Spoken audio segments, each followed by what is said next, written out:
আপনারা দেখছেন একুশে টেলিভিশন।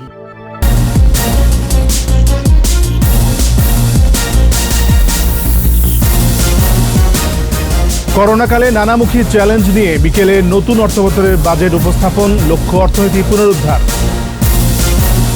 যে কোনো দুর্যোগ মোকাবেলায় প্রস্তুত সেনাবাহিনী, সাতক্ষীরায় সেনাপ্রধান জেনারেল আজিজ।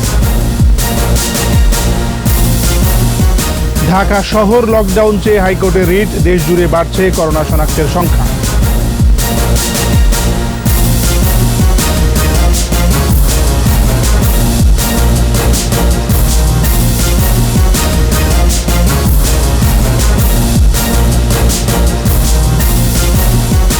শুনছিলেন ফার্স্ট সিকিউরিটি ইসলামী ব্যাংক লিমিটেড সংবাদের শিরোনাম। আমন্ত্রণ জানাচ্ছি দুপুর 2টার একুশে সংবাদে। সাথে আছি আমি এমএজি ওসমানী। দর্শক, একুশে টেলিভিশন সংবাদ একই সাথে সরাসরি দেখতে পাবেন আমাদের ফেসবুক পেজ www.facebook.com/2124 অনলাইনে। এছাড়া সংবাদে আরও থাকছে: আওয়ামী লীগ সভাপতি শেখ হাসিনার কারামুক্তি দিবস আজ। আন্দোলনের মুখে মুক্তি দিতে বাধ্য হয় সেনা সমর্থিত সরকার।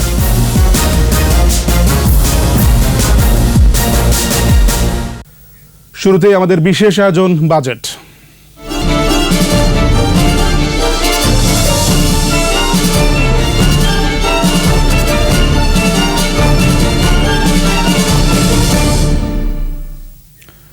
করোনা পরিস্থিতিতে 2020-21 অর্থবছরের বাজেট পেশ আজ। এবারের বাজেটের লক্ষ্য অর্থনীতি পুনরুদ্ধার। ব্যাপক ভর্তুকির চাপ ও ঋণ নির্ভরতা সত্ত্বেও উচ্চ প্রবৃদ্ধির প্রত্যাশায় বিকেলে 5,68,000 কোটি টাকার বাজেট উত্থাপন করবেন অর্থমন্ত্রী আ.হ.ম মুস্তফা কামাল। বিস্তারিত জানাচ্ছেন তহিদুর রহমান। গতিশীল অর্থনীতির উপর ভর করে প্রতি জুনেই আসে নতুন বাজেট। এই ধারাবাহিকতা এক দশকেরও বেশি সময়ের। তবে করোনাকালে এবারের প্রেক্ষাপট অনেকটাই ভিন্ন।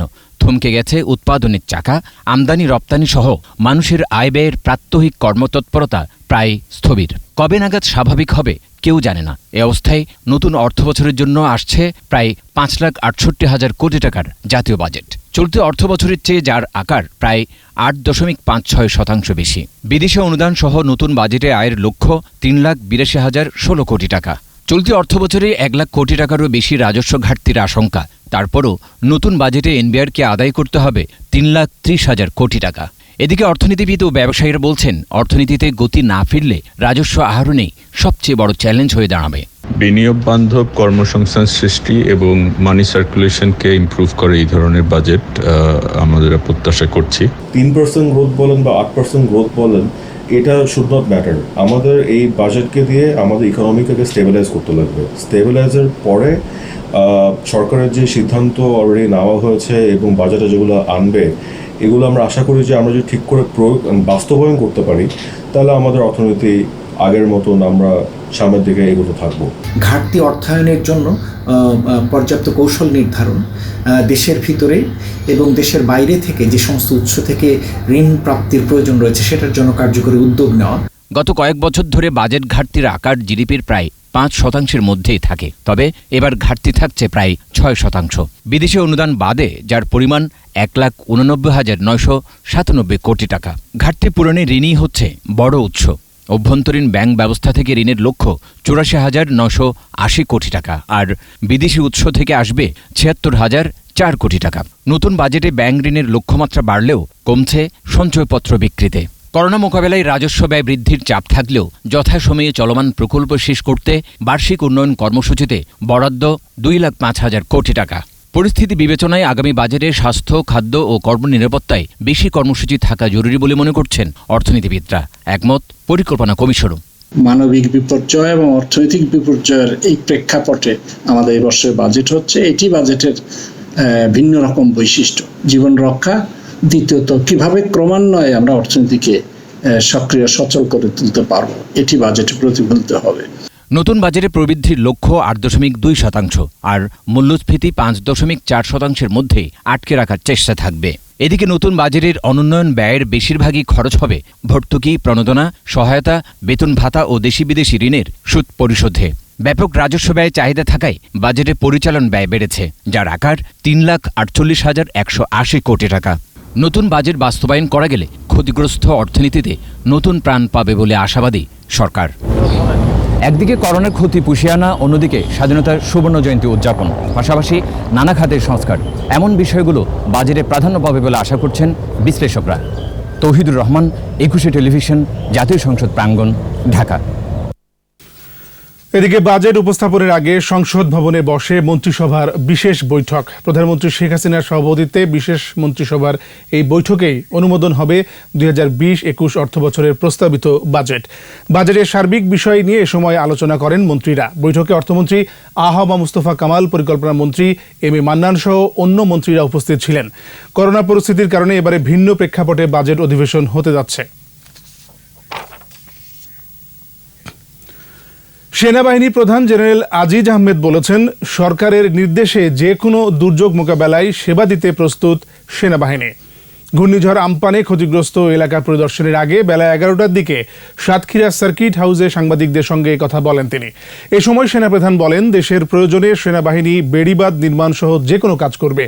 সিরাজগঞ্জ ও জামালপুরে বাঁধ রক্ষার কাজ সেনাবাহিনী সফলভাবে করছে জানিয়ে তিনি বলেন, উপকূলীয় এলাকায়ও বেড়িবাঁধ নির্মাণের কাজ সেনাবাহিনীর দায়িত্বে দিলে তা যথাযথভাবে সম্পন্ন করা হবে। এছাড়া সেনাবাহিনীর মেডিকেল কোরের সদস্যরা মাসব্যাপী গর্ভবতী নারীদের চিকিৎসা সেবা দেবে বলেও জানান তিনি।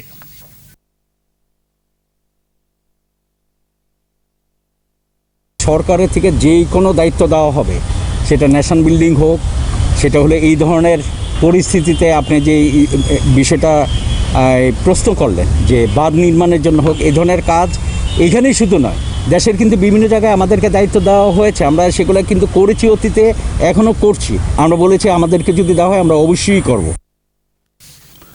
সারা দেশে আক্রান্ত ও ঝুঁকির মাত্রার ভিত্তিতে বড় এলাকা ধরে লকডাউন করার সুপারিশ করল কোভিড-19 জাতীয় কারিগরি পরামর্শ কমিটি। কমিটির নবম সভায় 5টি সুপারিশ আসে, এর মধ্যে পূর্ণ লকডাউন অন্যতম। এছাড়া জরুরি ভিত্তিতে সব হাসপাতালে হাই ফ্লো অক্সিজেন থেরাপির প্রয়োজনীয় যন্ত্রপাতি সংগ্রহ করে চালু করতে দ্রুত ব্যবস্থা নেওয়া, স্বাস্থ্যসেবা কর্মীদের জন্য আলাদা হাসপাতাল চালুরও সুপারিশ করা হয়।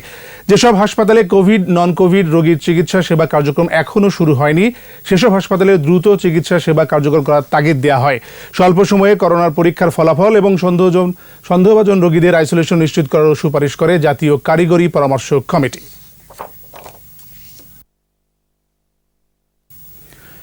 এদিকে ঢাকা শহরকে লকডাউন ঘোষণা ও চিকিৎসার জন্য পর্যাপ্ত high flow nasal oxygen cannula সংগ্রহের নির্দেশনা চেয়ে হাইকোর্টে ভার্চুয়াল আদালতে একটি রিট দাখিল করা হয়েছে। বিচারপতি এম এনায়েতুর রহিমের ভার্চুয়াল আদালতে রিটটি দাখিল করেন আইনজীবী মঞ্জিল মোর্শেদ। রিটে বাদী হয়েছেন অ্যাডভোকেট মোহাম্মদ মাহবুবুল ইসলাম। বিবাদী করা হয়েছে মন্ত্রিপরিষদ, স্বাস্থ্য, অর্থ ও প্রধানমন্ত্রী সচিবালয়ের সচিব, স্বাস্থ্য অধিদপ্তরের মহাপরিচালক, স্বাস্থ্য মন্ত্রণালয়ের অতিরিক্ত সচিব, ঢাকার পুলিশ কমিশনার, র্যাবের মহাপরিচালক এবং ঢাকার 2 সিটি কর্পোরেশনের মেয়রকে।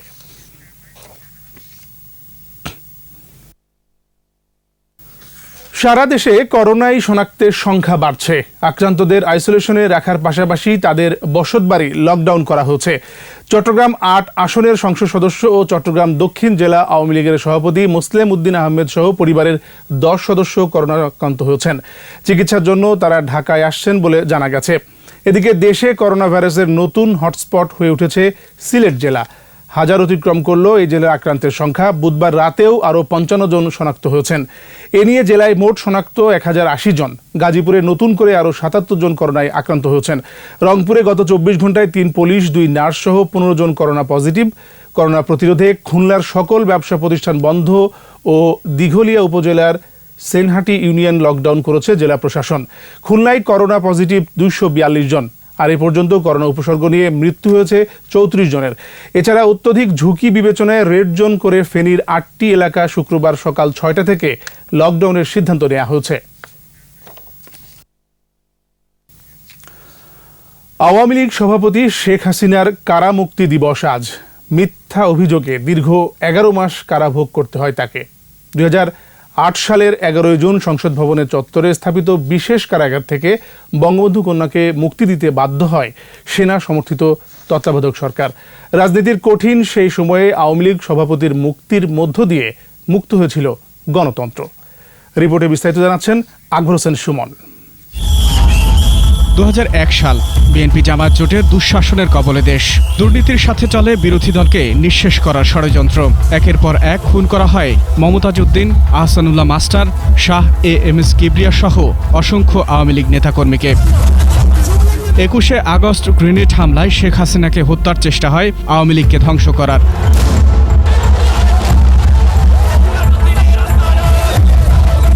অত্যাচার, নিপীড়ন এবং ভোটের অধিকার আদায়ে রাজপথে সোচ্চার আওয়ামী লীগ, আর যে কোনো উপায়ে ক্ষমতায় থাকার ষড়যন্ত্রে বিএনপি জামাত জোট। ইয়াজউদ্দিন আহমেদের তত্ত্বাবধায়ক সরকারের কয়েক মাসের মধ্যেই আসে সেনা সমর্থিত ফখরুদ্দিন আহমেদের নেতৃত্বাধীন তত্ত্বাবধায়ক সরকার। নিষিদ্ধ করা হয় রাজনীতি, জারি হয় জরুরি অবস্থা। আওয়ামী লীগ সভাপতি শেখ হাসিনার বিরুদ্ধে ষড়যন্ত্রমূলক মিথ্যা মামলা হয়। 2007 সালের 16 জুলাই গ্রেফতার হন বঙ্গবন্ধু কন্যা। ধানমন্ডির সুধা সদন থেকে পুরান ঢাকার নিম্ন আদালত, পরে সংসদ ভবনের বিশেষ কারাগারে রাখা হয় তাকে। মূল লক্ষ্য ছিল জননেত্রী দেশরত্ন শেখ হাসিনাকে গ্রেপ্তার করে গণতান্ত্রিক শক্তিগুলো যাতে আর সাহস করে এগিয়ে আসতে না পারে সে পথকে চিরতরে স্তব্ধ করে দেওয়া। দুর্নীতি বিরোধী অভিযান ও সংস্কারের নামে কার্যত শেখ হাসিনাকেই রাজনীতি থেকে দূরে রাখার ষড়যন্ত্র চলছিল। 2 বছর কোন ভিত্তিতে থাকলো এই সরকার ক্ষমতায়, তা আমার কাছে বোধগম্য নয়। কাজেই সরকারটি অসাংবিধানিক, অবৈধ সরকার ছিল। ওই সময় সব কাজই অবৈধ। আওয়ামী লীগ সহ অঙ্গ ও সহযোগী সংগঠনের অনড় দাবিতে শেখ হাসিনাকে মুক্তি দিতে বাধ্য হয় সরকার। শেখ হাসিনাকে গ্রেপ্তার করা একটা রাজনৈতিক ষড়যন্ত্র, দুরভিসন্ধি। অতএব তাকে মুক্তি দিতে হবে এবং মানুষ মনে করত শেখ হাসিনার মুক্তির মধ্য দিয়েই এই স্বৈর শাসনের হাত থেকে বাঙালি জাতি মুক্তি পাওয়া সম্ভব। 2008-এ একক সংখ্যাগরিষ্ঠতা নিয়ে ক্ষমতায় আসে আওয়ামী লীগ। গঠিত হয় মহাজোট সরকার। এরপর থেকে টানা 3 মেয়াদে দেশকে অনন্য উচ্চতা নিয়ে গেছেন বঙ্গবন্ধু কন্যা। আকবর হোসেন সুমন, 21শে টেলিভিশন, ঢাকা। নিচ্ছি বিরোধী। স্বাস্থ্যবিধি মেনে চলুন, সুস্থ থাকুন। যখন ফিরছি তখন অন্যান্য খবরের সঙ্গে আরও থাকবে। ইসরায়েলের অবৈধ বসতি স্থাপন পরিকল্পনার নিন্দা ওআইসির বিশেষ বৈঠকে ফিলিস্তিনের প্রতি বাংলাদেশের সংহতি। আবার আমন্ত্রণ দুপুর 2টার 21 সংবাদে। দখলকৃত পশ্চিম তীর এবং জর্ডান উপত্যকায় ইসরায়েলের অবৈধ বসতি স্থাপন পরিকল্পনার কঠোর নিন্দা জানালো ইসলামী সহযোগিতা সংস্থা ওআইসি। বুধবার ওআইসির নির্বাহী কমিটির পররাষ্ট্রমন্ত্রী পর্যায়ের বিশেষ বৈঠকে এই নিন্দা জানানো হয়। ভার্চুয়াল এই বৈঠকে বাংলাদেশের প্রতিনিধি দলের নেতৃত্ব দেন পররাষ্ট্রমন্ত্রী ড AK আব্দুল মোমেন। পররাষ্ট্রমন্ত্রী এই দুঃসময়ে প্যালেস্টাইনের নেতৃত্ব ও জনগণের প্রতি বাংলাদেশের অবিচল সমর্থন ও সংহতি প্রকাশ করেন। এ সময় বাংলাদেশের পক্ষ থেকে করোনা মোকাবেলায় সংস্থার সদস্য দেশগুলোর করণীয় নির্ধারণ, বিপর্যস্ত অর্থনীতি সহ জীবন ও জীবিকা রক্ষার বিষয়টি আলোচনার প্রস্তাব করা হয়। মানব পাচার ও মানি লন্ডারিং এর অভিযোগে কুয়েতে আটক স্বতন্ত্র সংসদ সদস্য কাজী শহীদুল ইসলাম পাপুলের বিষয়ে খোঁজ খবর নিচ্ছে সিআইডি। স্পেনে অবৈধ মানব পাচারকারী চক্রের 5 জনকে আটক করার পর দুপুরে সংবাদ সম্মেলনে এই কথা জানান সিআইডির অর্গানাইজড ক্রাইমের ডিআইজি ইমতিয়াজ আহমেদ। বলেন, মন্ত্রণালয়ের মাধ্যমে পাপলুর বিষয়ে কুয়েত কর্তৃপক্ষের সাথে যোগাযোগ করা হচ্ছে। সম্প্রতি লিবিয়ায় 26 বাংলাদেশিকে হত্যার ঘটনায় মানব পাচার চক্রের বিরুদ্ধে চিরুনি অভিযানে নামে সিআইডি। এরই ধারাবাহিকতায় বিভিন্ন দেশে অবৈধভাবে মানব পাচারকারী চক্রের 22 জনকে আটক করেছে সিআইডি। আমাদের তো অনুসন্ধান শুরু হয়েছে, তো আমরা ইতিমধ্যেই সংশ্লিষ্ট যেসব অর্গানাইজেশন আছে তাদের কাছে এই তথ্যগুলো চেয়েছি। তো আমাদের যে এজাহারগুলো আছে এবং এজাহারের যে মূল যারা ব্যক্তি যারা এই পাচার মানব পাচারের সাথে জড়িত, আমরা টার্গেট করেছি তাদেরকে। এই ছোটখাটো দলাল এরা আমাদের প্রথম টার্গেট না, বাট মূল টার্গেট হলো গ্যাং লিডার যারা তারা। লকডাউনের দ্বিতীয় দিন পার করছে রাজধানীর করোনা রেড জোন পূর্ব রাজাবাজার। প্রয়োজনীয় বিধিনিষেধ নিশ্চিতে পুলিশের সঙ্গে কাজ করছে স্বেচ্ছাসেবকরা। এদিকে রেড জোন ঘোষিত হওয়ার পর কোভিড-19 সংক্রমণে 1 জন মারা গেছেন। হাসপাতালে নেওয়া হয়েছে 3 জনকে। বিস্তারিত মিনাল আদিবা রিপোর্টে। রাজধানীর রেড জোন পূর্ব রাজাবাজারে ঘোষিত 14 দিনের লকডাউনের আজ দ্বিতীয় দিন। বেলা বাড়ার সাথে সাথে প্রবেশ পথগুলোতে কর্মস্থলে যাওয়ার জন্য মানুষের উপস্থিতি বাড়তে থাকে। নিয়ম অনুযায়ী বাহিরে যাওয়ার অনুমতি দিচ্ছে আইন শৃঙ্খলা রক্ষাকারী বাহিনী। রেড জোনের ভেতরে নাজনীন স্কুল, সেখান থেকে A2I প্রজেক্ট, ICT ডিভিশন ও ঢাকা উত্তর সিটি কর্পোরেশনের সহযোগিতায় কাজ করছেন স্বেচ্ছাসেবীরা। গতকালকে কয়েকটা কেস এরকম নিয়েছি যে একজন মারা গেছে, তার হসপিটালে মারা গেছে পেশেন্ট, কিন্তু তার ফ্যামিলি এখানে ছিল, তাদেরকে দ্রুত হসপিটালে পৌঁছানো। কিডনি পেশেন্ট ছিল, তাদেরকে ডায়ালিসিস করতে পাঠানো। 24 ঘন্টা পার হয়েছে, আরো 2-4 দিন গেলে পরে হয়তো আমরা বুঝতে পারবো, কিন্তু এখনো সেই ধরনের কোনো প্রবলেম হচ্ছে না। রাস্তায় কোনো জনমানুষ নাই, বেরোতে দিচ্ছে না কাউকে, শুধুমাত্র স্বাস্থ্যকর্মী, সাংবাদিক, ডাক্তার ব্যতি রেখে সবাই বন্ধ আছে। পুলিশ জানায় লকডাউন মানছেন এলাকাবাসী। তাদের কি কোন কোন রুলসগুলো মেনে চলা উচিত, কোনগুলো মেনে চলা উচিত না, এটা অনেকে অভ্যস্ত আছে, তারপরও কেউ কেউ বিভিন্ন অজুহাত তৈরি করার চেষ্টা করতেছে। তো সবাইকে আমরা বুঝিয়ে যে নিয়মটা মানানোর চেষ্টা করি। করোনা সংক্রমণের হার বেশি হওয়ায় পূর্ব রাজাবাজারকে পরীক্ষামূলক রেড জোন ঘোষণা করে কর্তৃপক্ষ। মিনালা দিবা, 21 টেলিভিশন, ঢাকা। এবার আমাদের সাপ্তাহিক আয়োজন সোশ্যাল ইসলামী ব্যাংক লিমিটেডের সৌজন্যে কৃষি।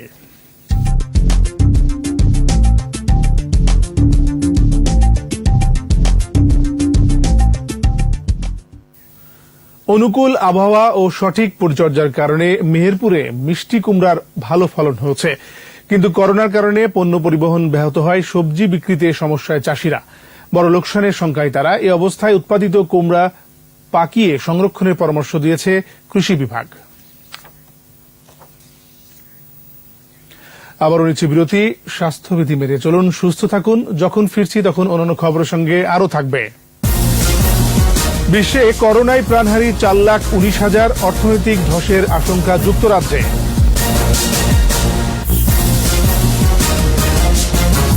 আর এর সাথে শেষ করছি দুপুর 2টার 21 সংবাদ। যাবার আগে ফার্স্ট সিকিউরিটি ইসলামী ব্যাংক লিমিটেড সংবাদ শিরোনামগুলো আরও একবার। করোনাকালে নানামুখী চ্যালেঞ্জ নিয়ে বিকেলে নতুন অর্থবছরের বাজেট উপস্থাপন, লক্ষ্য অর্থনীতি পুনরুদ্ধার। যে কোনো দুর্যোগ মোকাবেলায় প্রস্তুত সেনাবাহিনী, সাতক্ষীরায় সেনাপ্রধান জেনারেল আজিজ। ঢাকা শহর লকডাউন চেয়ে হাইকোর্টে রিট, দেশ জুড়ে বাড়ছে করোনা শনাক্তের সংখ্যা।